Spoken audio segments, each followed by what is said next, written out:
While we still don't really have an idea of what exactly Marvel Studios is allowed to do with Spider-Man in Marvel's What If, we now know that they're at least going to pull elements of the films, so let's get to that.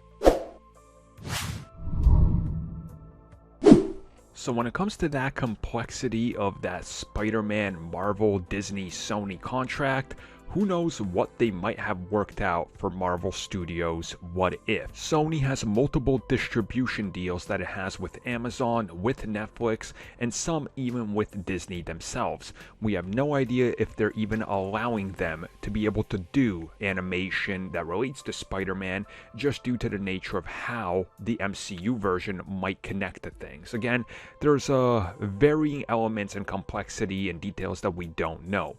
Recently, though, it has been discovered that they will pull materials from Spider-Man Far From Home, including additional Spider-Man things, into the MCU and into What If. We have no idea what, though. Nothing has been stated. And this was all from a recent Disney D23 magazine. So again, they're going into this very vaguely, and maybe they just can't confirm it yet. Maybe it somehow ties into the upcoming third Spider-Man film or Multiverse of Madness and they don't want to spoil anything.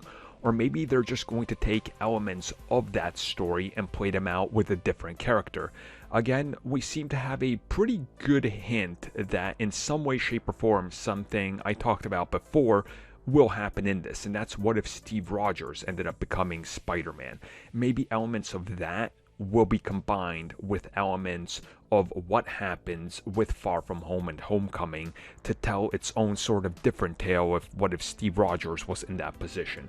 So again, there's some sort of a, I think, legal thing here that's preventing it from being necessarily Tom Holland's Spider-Man voiced by Tom Holland in that role that they're trying to work out. And this probably has to do something with the fact that they're working on more Spider-Verse films, and it seems like Sony wants to include Tom Holland's voiceover for a Spider-Man. So it could be contractual obligations and things that are preventing it from being a adaptation of the Spider-Man films directly involving Tom Holland. Or maybe there's just them holding it back as well. Maybe they're going to do it for a second season.